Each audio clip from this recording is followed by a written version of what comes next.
Hey, welcome back to the Power of Healthy Habits. If you're new here, welcome. If you're returning, thank you for returning. And to both of you, please like and share with somebody that you think can benefit from this. All right, so this is part 3 of the series on breaking the silence on the silent killer. And what is the silent killer? High blood pressure, also known as hypertension. Also described as one of the top 10 causes of death for African Americans in the United States. So that's why I want to talk about this. Here on the Power of Healthy Habits, we like to talk about small habits that can lead to huge transformations in our lives. Okay, if you watched the previous episode, you'll know part 2 on breaking the silence on the silent killer is execution. Execution. What are we executing on? Hopefully you executed on getting a blood pressure monitor. Actually getting a blood pressure monitor. Now, if you already had a blood pressure monitor, great. You still need to focus on execution. What's the next point of execution? Actually using the blood pressure monitor. We have it, we need to use it. Okay? Now, why is this important? Again, knowing your blood pressure is like monitoring the systems on your vehicle. And this is our vehicle. This is our spaceship, okay? We are a spirit living in a vehicle, just like a car, an automobile. An automobile is a vehicle. When you turn the car on, your gauges are telling you something. The gauge that I know everybody is familiar with is the fuel level, okay? That fuel level. Another thing that everybody's familiar with, at least those car owners, is the type of fuel you need to put in your car.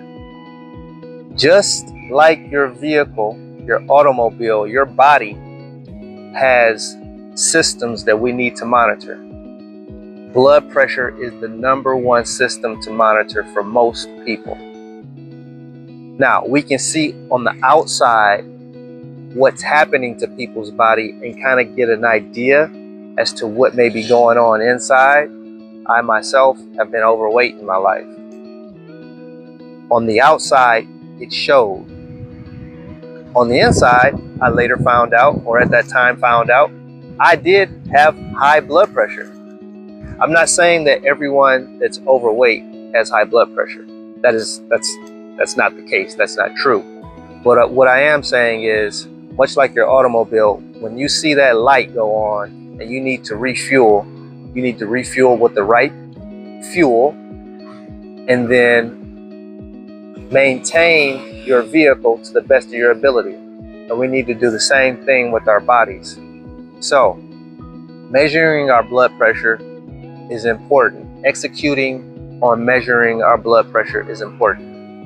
Now, today, the next step in this series on breaking the silence on the silent killer is ensuring that we're documenting what our blood pressure is and keeping a record. Now, your device will hold a log of what your blood pressure was in most cases for at least the last 2 or up to 30, maybe even 90.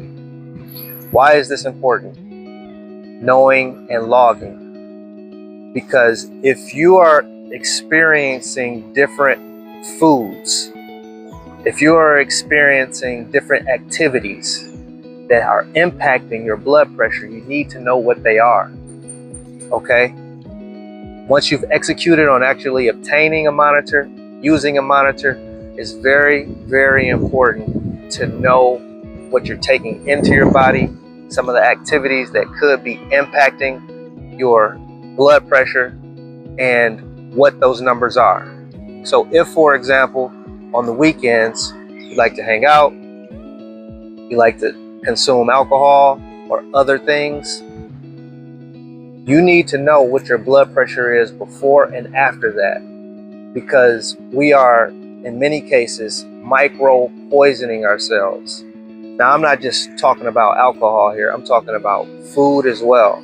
If you love pizza, if you love pasta, if you love red meat, if you love cheesecake, if you love sweet potato pie, whatever those things are, if you're consuming those things on a frequent basis and you're measuring your blood pressure, and you can see, oh, okay, when I'm not having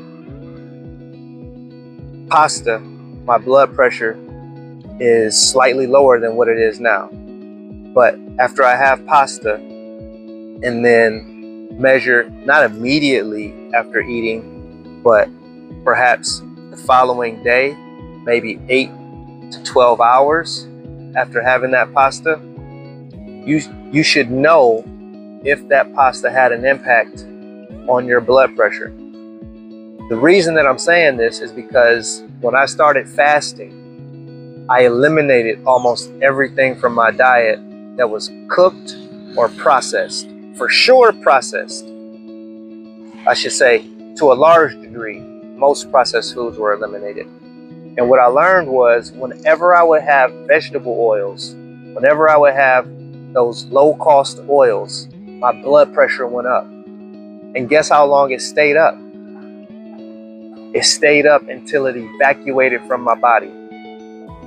There have been on 3 occasions I was monitoring my blood pressure. I had a specific food, street tacos, which were delicious, by the way. I had those street tacos.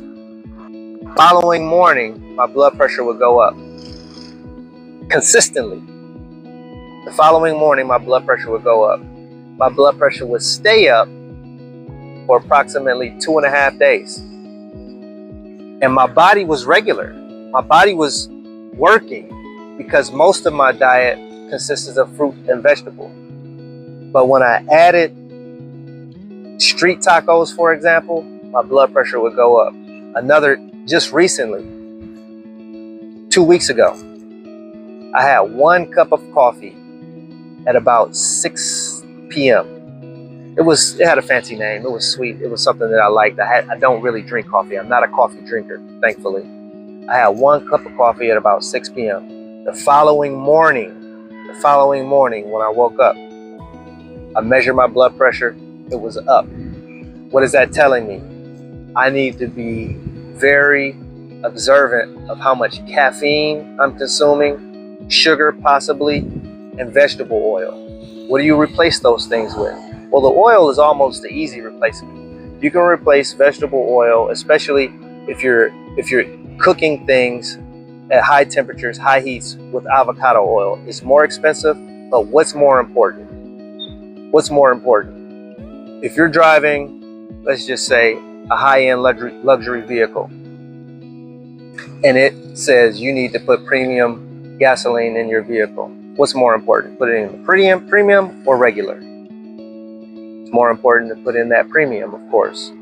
So what I'm saying is, the best thing, and what I would definitely like to encourage people to do, is to choose the healthier option. Okay, so this episode is all about documentation.